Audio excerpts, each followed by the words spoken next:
Diácono Gilberto, Feira de Santana, Bahia, da paróquia São Francisco de Assis. Nós, todos os dias, apresentaremos um santo do dia. E a vivência dos santos nos ajuda a crescer na fé.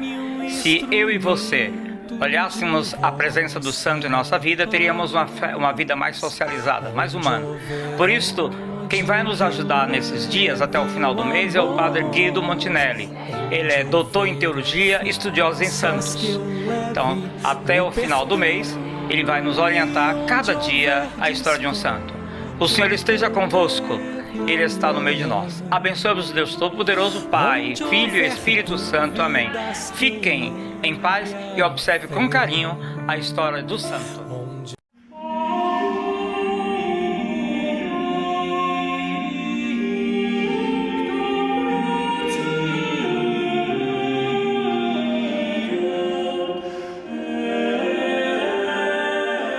Meus queridos irmãos, celebramos no mundo inteiro católico a festa de um grande Papa que viveu no ano 1020, primeiros anos do século XI, e que se destacou na Igreja pelo estilo do seu comportamento e, sobretudo, pela inteligência que ele teve em poder consertar determinadas inclinações negativas que estavam acontecendo também dentro da mesma estrutura da Igreja. Trata-se de um grande santo, San Gregório VII, que foi um papa. O nome dele de batismo, na verdade, era Hildebrando, um nome que talvez nós não usamos aqui no Brasil. Sentiu logo a necessidade, ele também, de formar-se como filósofo e teólogo, tornou-se sacerdote, foi consagrado bispo e se tornou papa.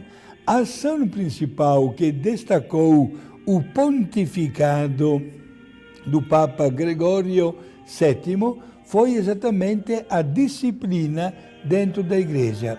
O que na verdade estava acontecendo? Eram outros tempos, portanto, respeitamos a história. Havia aquele que era chamado de poder temporal dos papas. Os papas, às vezes, eram escolhidos entre famílias nobres, sobretudo da cidade de Roma.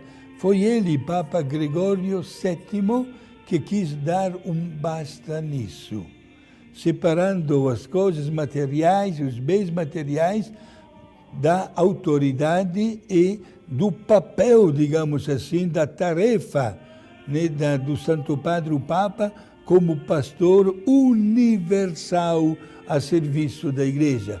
Foi a partir do Papa, ele colocou por escrito e foi respeitado com a morte do Papa Gregório VII, que os cardeais começaram a se reunir, formando aquele que é chamado até hoje de conclave, isto é, aquela reunião que visa eleger o novo Papa após a morte do Papa, né?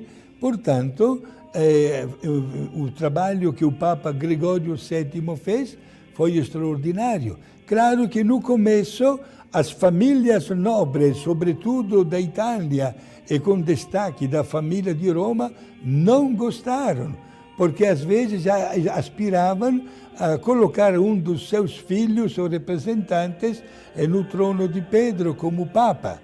Foi ele que insistiu que não era este o caminho, porque o poder do pontificado não devia se misturar com o poder temporal.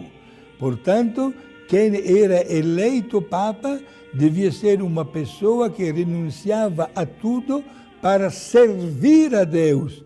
O poder entendido como um autêntico serviço para o crescimento espiritual de toda a comunidade cristã e católica. Foi duro aceitar, mas foi respeitado. E até hoje, este estilo de comportamento dos cardeais quando morre um Papa é mantido. Por isso nós vamos rezar para que quando isso aconteça, tudo seja uma expressão da vontade divina, que escolhe pessoas como nós, simples. Aliás, não temos palavra para agradecer a Deus, especialmente para os nossos últimos papas, um mais santo do que o outro, digamos assim, né? Um mais fraterno do que o outro, um mais pastor verdadeiro do que o outro. E que tudo isso seja um sinal de que Deus, através do seu vigário aqui na terra, acompanha a nossa caminhada cristã.